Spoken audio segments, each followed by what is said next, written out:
Alright guys, welcome back to another video. Today I want to talk about the 3 hormones that you should really be focusing on kind of adapting and optimizing to their best levels. That doesn't mean you have to go and get yourself tested, but the best hormones that you can kind of look at and focus on improving through doing different things throughout your day-to-day life and making sure that you're doing what you can to improve these levels.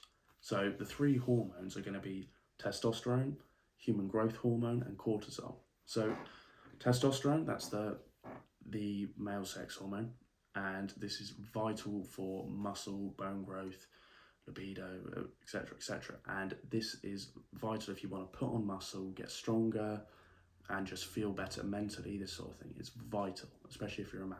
So there are so many different ways that you can improve it, but if you just do kind of all of these different methods, then what you're going to do is just absolutely skyrocket it compared to what the average person would be. So first, what you want to focus on is eating lots and lots of meat products, so animal products, so you get your red meat, your steak in, and eggs, so eat lots of egg. That's really good as well because it's high in cholesterol and it will really help provide your body with the essential fats that you need to create testosterone, that your body needs to create testosterone. Next, so diet is one. Make sure you're getting in plenty of protein, plenty of fat, plenty of carbs to help your system kind of create the right amount of hormones and help create more of these hormones. Next is going to be sleep. So make sure you're getting 8.5, 9 hours sleep a night, and this means you might have to spend 9 to 9.5, maybe even 10 hours in bed, because a lot of people think that they're going to be just every time whenever they're in bed that they're always asleep, but that's not the case. You wake up without realizing. It takes time for you to go to sleep. It takes time when you wake up as well. It's not always the same time. It's different with every person, so you've got to kind of account for that by spending more time in bed, giving yourself more time to be asleep. Yeah, so make sure you're getting plenty of sleep to actually allow your body to create these hormones, and so testosterone and human growth hormones, so you can actually utilize it when you're training. Now, so you've got sleep, diet, and the next thing is going to be activity. So the amount of activity you're doing, making sure you're not overworking. Now this, you can still train every day. This is one thing I didn't realize. You can still train every day, but don't train the same thing every day. So don't do weights every day. Don't go on a run every day. Just do something different kind of each day. So now I do every other day, I'll do my weight training, and on the days in between, I'll do my running, I'll do my cardio. So I'm still doing a mixture of training, but I'm not overloading one system at a time. And that's the importance. You've got to give each system time to rest in between sessions so that you're not overdoing it and you're not depleting your testosterone levels.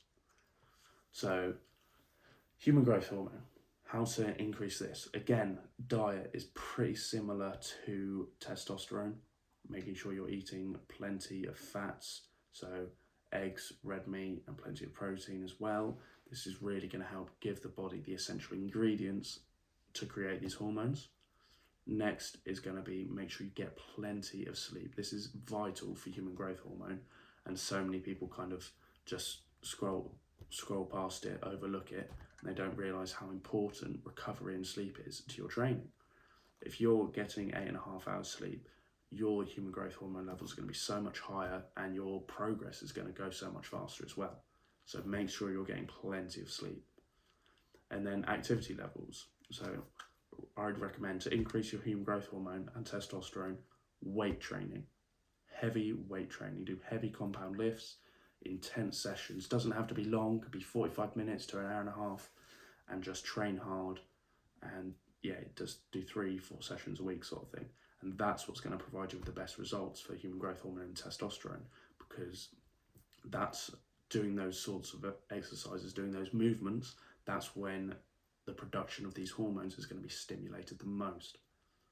And next, cortisol. This is the human stress hormone, and people think that this isn't important, that it doesn't help with muscle growth, so I'm just going to overlook it. But in fact, it's quite the opposite. If there's too much of it, it's going to help break down your muscle. It's going to make you ill. It's going to take away time from your training. And this is something I struggled with in my second year of training. I completely neglected the fact that I was overtraining and my cortisol levels were super high, and I ended up getting ill. My progress slowed down. I got fat, I got chubby, and it just kind of slowed down all of my progress to a grinding halt, and it was terrible. So what you want to be doing for cortisol levels is, again, make sure you're eating the right things, make sure you're getting plenty of sleep and recovery. So make sure you've got plenty of time between sessions.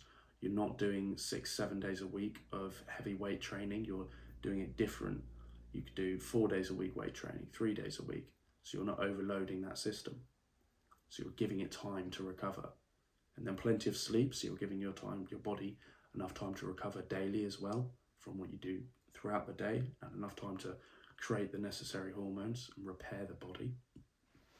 And then next is going to be training. So you don't want to be overtraining, you don't want to be training too much, and it's just so important. So you've got your diet, you've got your training, and you've got your recovery. So just make sure that you're getting all of these three aspects in line for each of these three hormones. So you don't want to be training too much, and you don't want to be training the wrong thing to increase these levels. And then your diet as well, you want to eat plenty of red meat, plenty of fats, plenty of carbs to help your body give it the essential ingredients to make these hormones, and then give your body plenty of recovery time. So you're training the right way, you're training heavy, you're training intense, you're training fairly often, but then you don't want to overdo it. You want to make sure that you've got plenty of rest between sessions, plenty of time for your body to actually recover and repair from the damage that you caused your body that previous session. The other day I was in the gym for half an hour, 35 minutes doing a leg session, and it was the best leg session I've had in a while because I trained so intense. I did everything to as hard as I can, and I'm still sore from it now. But I was only in there for half an hour. And that's sometimes all you need. Just a few different exercises. I did squats, leg extensions, hamstring curls, and calf raises. And then walking lunges to finish off. And that was it. That's all I needed. And I felt amazing afterwards. So you've just got to really focus on your training, making sure you're not overdoing it, but making sure you're still training the right way, as well as focusing on your nutrition and recovery, because that is where the progress is made. People think the progress is made in the gym, but it's not. It's actually made outside of the gym. That's when your body gets to repair and recover. So just take your time, take a day off, make sure you're getting enough sleep, make sure you're getting enough time outside of the gym as well, and just help your body repair itself so that you can get stronger. See you in the next video, guys.